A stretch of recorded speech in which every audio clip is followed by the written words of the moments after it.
श्री शिवाय नमस्तुभयम। दोस्तों, जैसा कि आप सभी लोग जानते हैं कि 18 अगस्त 2026 यानी मंगलवार को पड़ रही है सावन मास की शुक्ल पक्ष षष्ठी तिथि और मंगला गौरी व्रत। और दोस्तों, यह वह तिथि है जो सावन मास में पड़ने वाली सबसे बड़ी तिथि है, क्योंकि यह मंगलवार के दिन पड़ रही है और इसका बहुत ही बड़ा और विशेष महत्व होता है। पूज्य गुरु जी ने कहा है कि अगर कभी भी मौका लग जाए और सावन मास की षष्ठी तिथि मंगलवार को पड़ जाए तो आप लोगों को एक छुटकी काला तिल वाला उपाय तो अवश्य ही करना चाहिए। इन दोनों का संयोग बहुत ही कम आता है। इसी के साथ में गुरु जी ने अपनी शिव पुराण कथा में बताया है कि इस दिन आपको एक छुटकी काला तिल वाला उपाय तो आपको अवश्य ही करना चाहिए, क्योंकि ऐसा दिन पूरे साल में सिर्फ एक ही बार आता है।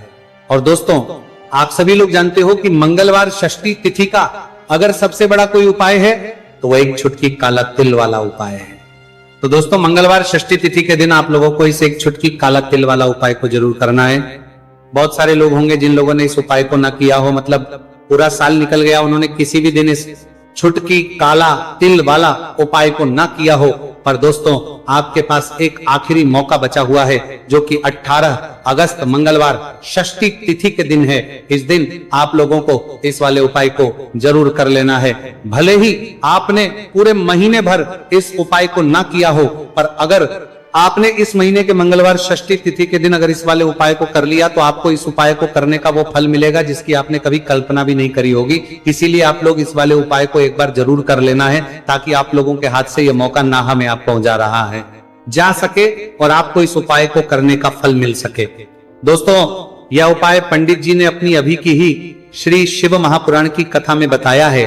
उपाय को आज हम आपको बहुत अच्छे से समझाने वाले हैं। इस वीडियो को देखने के बाद इस उपाय को समझने के लिए आपको कोई और वीडियो को देखने की जरूरत नहीं पड़ेगी। तो चलिए दोस्तों, उपाय को शुरू करते हैं। देखिए, ये इस सावन मास के मंगलवार षष्ठी तिथि के दिन ये इतना खास होता है, इतना महत्वपूर्ण होता है, देखा गया है। कभी कभी बड़े बड़े पूजा पाठ अनुष्ठान से जो मनोकामना पूर्ण नहीं होते, वो सावन मास की मंगलवार षष्ठी तिथि के दिन एक छोटे से उपाय करने से ही आपकी मनोकामना पूर्ण हो है। और बहुत सारे लोगों ने इस उपाय को किया भी है और उनको इस उपाय को करने का फल भी जरूर मिला है। अगर आप लोग भी इस उपाय को करना चाहते हैं तो आप इस उपाय को पहले अच्छे से समझ लेना, सुन लेना, उसके बाद करना। आपको इस उपाय का फल जरूर मिलेगा। और इस उपाय को कर लेने से आपके घर में चाहे किसी भी प्रकार की दुहक और समस्या क्यों ना चल रही हो, आपको उसका कारण भी नहीं पता है कि भाई ये समस्या किस कारण से चल रही, उसका कुछ भी कारण हो सकता है। जैसे पितृदोष हो सकता है या किसी भी तरह का मंगल दोष भी हो सकता है। तो इस दिन आप लोगों को ये वाला उपाय कर लेना है। ये कैसा उपाय है? जिस उपाय को अगर किसी विशेष दिन पर किया जाए तो भाई उस विशेष दिन का जो है वो तो हमें मिलता ही मिलता है, पर हमने उस दिन पर इस उपाय को किया है तो हमें उससे भी बड़ा फल मिलता है। और फल बहुत जल्दी मिलता है, क्योंकि आप इस उपाय को बहुत ही बड़े और विशेष दिन पर रहे हो। तो चलिए अब उपाय के बारे में बात करते हैं, लेकिन उससे पहले आप लोगों को यह जानना आवश्यक है कि आखिर यह उपाय किस समय करना है, किसको करना है और कैसे करना है। तो चलिए हम आगे आपको वीडियो में एक एक करके बता देते हैं। लेकिन उससे पहले अगर आप लोग हमारे चैनल पर पहली बार आए हैं या फिर मेरी आवाज आज पहली बार सुन रहे हैं तो हमारे चैनल को सब्सक्राइब जरूर कर लेना और इस वीडियो को लाइक करके कमेंट बॉक्स में श्री शिवाय नमस्तुभयम ओम नमः शिवाय जरूर टाइप कर देना। तो दोस्तों, इस एक छुटकी काला तिल वाला उपाय को हमें इस मंगलवार षष्ठी तिथि के दिन कैसे करना है, किसको करना है, किस समय करना है और कहां पर करना है, ये सारे सवालों के जवाब आपको इस वीडियो में मिल जाएंगे। और जो ये वीडियो देखेगा भाई, उसको एक छुटकी काला तिल वाला उपाय जरूर करना चाहिए, क्योंकि इस दिन काला तिल का भी बहुत ही बड़ा और विशेष महत्व होता है। और बात आ जाए एक छुटकी काला तिल वाला उपाय की, तो ये सोने पे सुहागा वाली बात हो जाती है और ये एक बहुत ही बड़ा उपाय हो जाता है इस मंगलवार षष्ठी तिथि का। तो अब दोस्तों, इस एक छुटकी काला तिल वाला उपाय को आखिर करना किसको है, सबसे पहले हम लोग वो बात जान लेते हैं। तो देखो, घर की जो बड़ी माताएं बहनें होती हैं, उन माताओं बहनों में से कोई भी एक बड़ी माता बहन इस वाले उपाय को कर सकती है। और दोस्तों, अगर आप तो अपने घर में से सभी सदस्यों को भी इस उपाय को करवा सकते हैं। अगर किसी व्यक्ति की खुद की कोई मनोकामना है, खुद की कोई दुख और परेशानी है जो कि वह अपने लिए ही करना चाहता है इस वाले उपाय को, तो वो खुद अपने लिए भी कर सकता है। बाकी अगर कोई घर में से ऐसा है जो कि अपने पूरे घर परिवार की सुख और शांति के लिए ये वाला उपाय करना चाहता है, तो भाई वो भी कर सकता है, उसमें भी कोई दिक्कत वाली बात नहीं है। कहने का मतलब है कि इस उपाय को हर एक सदस्य भी कर सकता है और पूरे घर परिवार के सदस्य के लिए घर की बड़ी माताओं बहनों में से कोई एक माता बहन भी कर सकती है। माताएं बहनें अगर घर में उपस्थित ना हो या वह ये वाला उपाय ना कर पा रही हो, तो फिर घर का कोई बड़ा सदस्य भी इस एक छुटकी काला तिल वाला उपाय को कर सकता है, चाहे फिर वह पुरुष ही क्यों ना हो, उसमें कोई भी दिक्कत वाली बात नहीं है। उसके बाद में दोस्तों जो अगला प्रश्न निकल आता है वो ये आता है, इस उपाय को लेकर के आखिर इस उपाय को हमें किस समय करना है, सुबह के समय करना है कि शाम के समय करना है? तो देखो, इस वाले उपाय को आप लोग सुबह के समय भी कर सकते हो और शाम के समय प्रदोष काल में भी कर सकते हो। अब अगर आप पूछो कि भाई साहब सबसे उत्तम समय कौन सा रहेगा इस एक छुटकी काला तिल वाला उपाय को करने का, तो हम आपसे बस यही कहेंगे कि इस उपाय को आप सुबह के समय करेंगे तो ज्यादा बेहतर होगा। बाकी अगर प्रदोष काल शाम के समय भी करेंगे तो भी अच्छा होगा, उसमें कोई भी दिक्कत वाली बात नहीं है। तो अब दोस्तों जो अगली सबसे बड़ी और महत्वपूर्ण बात आती है वो ये आती है कि सुबह अगर हम उपाय को करेंगे तो हमें कितने बजे से लेकर कितने बजे तक के बीच में करना है, और शाम के समय प्रदोष काल में करेंगे तो हमें कितने बजे से लेकर कितने बजे के बीच में करना है। तो देखो, सुबह जितनी जल्दी हो सके आप उपाय को करने की कोशिश करना कि अगर किसी कारणवश लेट भी हो जाओ, थोड़ी देर भी हो जाए तो 10 या 11 बजे तक भी आप उपाय कर लेना, पर 12 बजे से ज्यादा देरी ना हो, ठीक है, इस बात का ध्यान रखना। उसके बाद में दोस्तों अगर शाम के समय प्रदोष काल की बात करें, प्रदोष काल का जो समय है होता है वो शाम के 6 बजे से शुरू हो जाता है, मतलब शाम के 6 बजे से लेकर 7 बजे के बीच का जो समय होता है यह समय प्रदोष काल का समय होता है। तो आप उपाय को 7 या 8 बजे के बीच में भी कर सकते हो, मतलब शाम के 6 बजे से रात 8 बजे के बीच में आप कभी भी इस वाले उपाय को कर सकते हो, उसमें कोई भी दिक्कत वाली बात नहीं है। देखिए, यदि आपके जीवन में संकट बहुत ही अधिक चल रहे हो, समस्याएं बहुत ही अधिक चल ही हो, एक एक रूप खर्च करने आपको बस ओढ़ रहा है, भूमि से जुड़ी हुई कोई भी समस्या हो या फिर आपके विवाह से जुड़ी हुई कोई भी समस्या हो या आपके व्यापार से जुड़ी हुई कोई भी समस्या हो, तो आपकी ये सारी समस्या इस मंगलवार षष्ठी तिथि के दिन समाप्त होने वाली है। तो चलिए दोस्तों जानते हैं उस विशेष उपाय के बारे में। देखिए, इस वीडियो में हम पूज्य गुरुजी द्वारा बताए गए 3 बहुत ही चमत्कारिक उपायों के बारे में जानेंगे। देखिए, ये जो उपाय है आपके जीवन से दुर्भाग्य का तो अंत करेंगे ही, साथ ही साथ यदि आपके जीवन में धन की समस्या चल रही है तो वह सभी भी आपकी समाप्त हो जाएंगे। देखिए, गुरुजी ने बताया है कि जब भी मंगलवार षष्ठी तिथि का दिन पड़े तो हमें कर्ज मुक्ति के लिए कुछ उपाय करने चाहिए।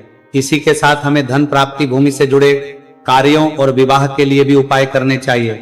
तो चलिए दोस्तों जानते हैं गुरुजी द्वारा बताए गए सबसे पहले उपाय के बारे में।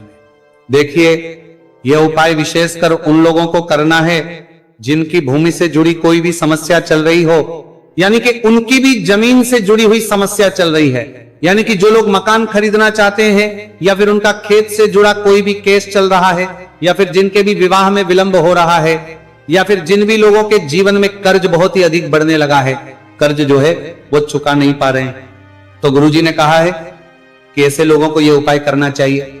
देखिए, इस उपाय के लिए आपको थोड़े से काले तिल ले लेने हैं। देखा, आपको मात्र 1 चुटकी काले तिल ले लेने हैं। इसी के साथ में आपको थोड़ा सा शहद ले लेना है। फिर सबसे अंत में आपको 1 लोटा शुद्ध जल ले लेना है। तांबे के पात्र के अंदर आपको अपने घर से शुद्ध जल ले लेना है और इन सभी सामग्रियों को आपको लेकर के पहुंच जाना है भगवान शिव के मंदिर में। देखिए, पूज्य गुरुजी ने बताया है कि इस उपाय को आप सुबह से लेकर के शाम तक किसी भी समय में कर सकते हैं। देखिए, मंदिर पहुंचने के आप जो काले तिल लेकर के गए थे उनमें आपको थोड़ा सा शहद लगा लेना है। देखिए, आप जो शहद लेकर के आए हैं उस शहद में आपको ये काले तिल अच्छे से डुबो देना है और शहद से युक्त ये जो काले तिल हैं इन्हें आपको शिवलिंग पर अर्पित कर देने हैं या फिर आपको शिवलिंग के चारों तरफ अच्छे से काले तिल का लेपन कर देना है। पूज्य गुरुजी ने बताया है कि लेपन करते समय यदि आपके जीवन में कर्ज से जुड़ी समस्याएं चल रही हैं, लेपन करते समय आपको आर्यन मुक्तेश्वर महादेव का स्मरण करना है या फिर आपके जीवन में विवाह से संबंधित या फिर जमीन से संबंधित कोई भी समस्या चल रही है तो फिर आपको मंगलेश्वर महादेव का स्मरण करना है। इसके बाद जो आप जल लेकर के आए हैं उसे आपको धीरे धीरे शिवलिंग पर अर्पित कर देना है तथा आपको लगातार शिव महापुराण के मूल मंत्र श्री शिवाय नमस्तुभयम इस मंत्र का जाप करते रहना है। पूज्य गुरु जी ने बताया है कि सिर्फ एक मंगलवार षष्ठी तिथि यह उपाय करके देखना और आप स्वयं देखेंगे कि 2 से 3 महीने के अंदर आपके जीवन से जुड़ी हुई जो भी समस्याएं हैं बस सभी समस्या बहुत ही जल्द महादेव की कृपा से दूर होने लगेगी। तो दोस्तों इस प्रकार से आपको यह पहला उपाय ना है। अब हम जानते हैं दूसरे विशेष उपाय के बारे में। देखिए इस उपाय के लिए आपको एक प्यारी सी बेलपत्र ले लेनी है, इसी के साथ में एक लोटा शुद्ध जल लेना है तांबे के पात्र के अंदर और इसी के साथ में आपको थोड़ा सा शहद ले लेना है। देखिए मंगलवार का दिन है और मंगलवार षष्ठी तिथि के दिन यदि हम शहद का उपाय करते हैं तो इससे महादेव हमसे बहुत ही अधिक प्रसन्न होकर के हमारी मनोकामना को परिपूर्ण करते हैं। देखिए दोस्तों यदि आपको बेलपत्र नहीं मिल पाती है तो आप भगवान शिव के शिवलिंग पर जो बेलपत्र छड़ी हुई होती है उसे शुद्ध जल से धोकर के उसका उपयोग कर सकते हैं। तो इन सभी सामग्रियों को आपको भगवान शिव के मंदिर में लेकर के पहुंच जाना है। गुरु जी ने कहा है कि इस उपाय को भी आप सुबह से लेकर के शाम तक किसी भी समय में कर सकते हैं। देखिए मंदिर पहुंचने के बाद आपके पास जो एक बेलपत्र है और बेलपत्र की जो सबसे बड़ी वाली पत्ती होती है और उसकी जो चिकनी साइड होती है उस पर आपको अच्छे से शहद का लेपन कर देना है। यानी कि बेलपत्र की बड़ी वाली पत्ती पर पूरी ही पत्ती पर अच्छे से शहद लगा देना है। अब देखिए ये जो बेलपत्र है इसे आपको अपने सीधे हाथ की हथेली पर रखना है और आपके जो भी कार्य अटक रहे हैं, देखिए बहुत से लोग ऐसे होते हैं जो अपने नौकरी को प्राप्त करने के लिए सालों से तैयारी करते हैं लेकिन उनको नौकरी नहीं प्राप्त हो पाती है। बहुत से ऐसे लोग होते हैं जो बहुत ही मेहनत करते हैं, धन भक्ति के लिए बहुत अधिक प्रयास करते हैं लेकिन फिर भी उनको धन प्राप्त नहीं हो पाता है।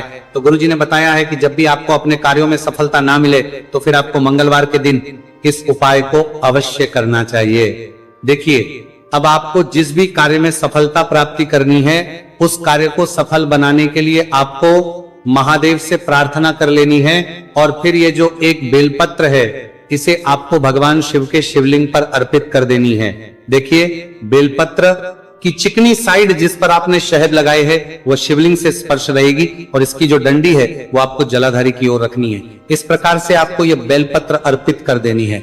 अब देखिए आप जो एक लोटा जल लेकर के आए हैं उसे आपको भगवान शिव के शिवलिंग पर धीरे धीरे अर्पित कर देना है। श्री शिवाय नमस्तुभयम इस मंत्र का जाप करते हुए देखिए जैसे ये जल शिवलिंग से होकर के जलाधारी की ओर बह करके आएगा तो इसे आपको थोड़ा सा अपने सीधे हाथ की हथेली में झेल लेना है। इस जल को आपको अपनी दोनों आंखों पर लगा लेना है और इस जल का थोड़ा सा छिड़काव आपको अपने शरीर पर कर लेना है। पूज्य गुरु जी ने बताया है कि जब भी हम मंगलवार के दिन शहद वाली बेलपत्र शिवलिंग पर अर्पित करते हैं तो इससे हमें महादेव हर कार्य में सफलता प्राप्त करवाते हैं। यदि हमें अपनी मेहनत करने के बावजूद भी पर्याप्त मात्रा में सफलता नहीं मिल पा रही है तो गुरु जी ने कहा है कि आपको मंगलवार षष्ठी तिथि के दिन यह चमत्कारिक उपाय अवश्य ही कर लेना है। अब दोस्तों हम जान लेते हैं गुरु जी द्वारा बताए गए तीसरे विशेष उपाय के बारे में। देखिए इस उपाय के लिए भी आपको मात्र एक लोटा शुद्ध जल ले लेना है तांबे के पात्र के अंदर। फिर इसी के साथ में आपको एक प्यारी सी बेलपत्र ले लेनी है। बेलपत्र आपको ध्यान रखना है कि कैसे भी कटी हुई खंडित नहीं होनी चाहिए। अब देखिए मात्र 2 सामग्री लेकर के आपको भगवान शिव के मंदिर में पहुंच जाना है। पूज्य गुरु जी ने आपको भगवान शिव के मंदिर में पहुंच जाना है। बताया है कि यह उपाय विशेषकर उन लोगों को करना है जिनकी कोई भी विशेष मनोकामनाएं जो कई दिनों से परिपूर्ण नहीं हो पा रही है, चाहे वह विवाह से संबंधित हो, नौकरी से संबंधित हो, व्यापार से संबंधित हो, चाहे किसी भी प्रकार की मनोकामना है जो परिपूर्ण नहीं हो पा रही है तो उसके लिए आपको ये उपाय करना है। देखिए इस उपाय को भी आप सुबह से कि शाम तक किसी भी समय में कर सकते हैं। देखिए मंदिर पहुंचने के बाद सबसे पहले तो आप बेलपत्र लेकर के आए हैं, उसे आपको अपने सीधे हाथ की हथेली पर रखना है और आपको महादेव से प्रार्थना करनी है कि हे मेरे महादेव, मेरी ये जो मनोकामनाएं बहुत दिनों से अधूरी है, मैंने कई प्रकार के उपाय कर लिए हैं, कई प्रकार के व्रत कर लिए हैं, लेकिन अभी तक मेरी मनोकामना परिपूर्ण नहीं हो पाई है। तो उस मनोकामना को परिपूर्ण करने के लिए प्रार्थना करनी है और ये एक बेलपत्र आपको शिवलिंग पर अर्पित कर देनी है। देखिए बेलपत्र की जो चिकनी साइड है वो शिवलिंग से स्पर्श रहेगी और इसकी जो है वो आपको जलाधारी की ओर रखनी है। इस प्रकार से आपको ये बेलपत्र अर्पित कर देनी है। इसी प्रकार से आपको ये बेलपत्र अर्पित करनी है। अब देखिए आप जो एक लोटा शुद्ध जल लेकर के आए हैं इसे आपको धीरे धीरे शिवलिंग पर अर्पित कर देना है। इस मंत्र का जाप करते हुए देखिए जल अर्पित करते हुए आपको कम से कम 11 बार श्री शिवाय नमस्तु भयम या फिर ओम नमः शिवाय इस मंत्र का जाप कर लेना है। पूज्य गुरुजी ने बताया है कि जो भी व्यक्ति 18 अगस्त मंगलवार षष्ठी तिथि के दिन शिवलिंग के सामने इस उपाय को करता है तो उसकी जो भी मनोकामना है वह महादेव की कृपा से निश्चित ही परिपूर्ण हो जाती है। तो दोस्तों यह थे पूज्य गुरुजी द्वारा बताए गए कुछ बहुत ही खास उपाय। अगर आपको जानकारी अच्छी लगी हो तो वीडियो लाइक करिएगा। मिलते हैं फिर एक नए वीडियो के साथ। श्री शिवाय नमस्तु भयम ने कहा है कि आपको मंगलवार षष्ठी तिथि के दिन यह चमत्कारिक उपाय अवश्य ही कर लेना है। अब दोस्तों हम जान लेते हैं गुरुजी द्वारा बताए गए तीसरे विशेष उपाय के बारे में।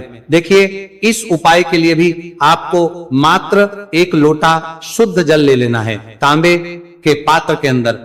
फिर इसी के साथ में आपको एक प्यारी सी बेलपत्र ले लेनी है। बेलपत्र आपको ध्यान रखना है कि कैसे भी कटी हुई खंडित नहीं होनी चाहिए। अब देखिए मात्र 2 सामग्री लेकर के आपको भगवान शिव के मंदिर में पहुंच जाना है। पूज्य गुरुजी ने आपको भगवान शिव के मंदिर में पहुंच जाना है। बताया है कि यह उपाय विशेषकर उन लोगों को करना है जिनकी कोई भी विशेष मनोकामनाएं जो कई दिनों से परिपूर्ण नहीं हो पा रही है, चाहे वह विवाह से संबंधित हो, नौकरी से संबंधित हो, व्यापार से संबंधित हो, चाहे किसी भी प्रकार की मनोकामना है जो परिपूर्ण नहीं हो पा रही है तो उसके लिए आपको यह उपाय करना है। देखिए इस उपाय को भी आप सुबह से कि शाम तक किसी भी समय में कर सकते हैं। देखिए मंदिर पहुंचने के बाद सबसे पहले तो आप बेलपत्र लेकर के आए हैं, उसे आपको अपने सीधे हाथ की हथेली पर रखना है और आपको महादेव से प्रार्थना करनी है कि हे मेरे महादेव, मेरी ये जो मनोकामनाएं बहुत दिनों से अधूरी है, मैंने कई प्रकार के उपाय कर लिए हैं, कई प्रकार के व्रत कर लिए हैं, लेकिन अभी तक मेरी मनोकामना परिपूर्ण नहीं हो पाई है। तो उस मनोकामना को परिपूर्ण करने के लिए प्रार्थना करनी है और ये बेलपत्र आपको शिवलिंग पर अर्पित कर देनी है। देखिए बेलपत्र की जो चिकनी साइड है वो शिवलिंग से स्पर्श रहेगी और इसकी जो है वो आपको जलाधारी की ओर रखनी है। इस प्रकार से आपको ये बेलपत्र अर्पित कर देनी है। इसी प्रकार से आपको ये बेलपत्र अर्पित करनी है। अब देखिए आप जो एक लोटा शुद्ध जल लेकर के आए हैं इसे आपको धीरे धीरे शिवलिंग पर अर्पित कर देना है। इस मंत्र का जाप करते हुए देखिए जल अर्पित करते हुए आपको कम से कम 11 बार श्री शिवाय नमस्तु भयम या फिर ओम नमः शिवाय इस मंत्र का जाप कर लेना है। पूज्य गुरुजी ने बताया है कि जो भी व्यक्ति 18 अगस्त मंगलवार षष्ठी तिथि के दिन शिवलिंग के सामने इस उपाय को करता है तो उसकी जो भी मनोकामना है वह महादेव की कृपा से निश्चित ही परिपूर्ण हो जाती है। तो दोस्तों यह थे पूज्य गुरुजी द्वारा बताए गए कुछ बहुत ही खास उपाय। अगर आपको जानकारी अच्छी लगी हो तो वीडियो लाइक करिएगा। मिलते हैं फिर एक नए वीडियो के साथ। श्री शिवाय नमस्तु भयम।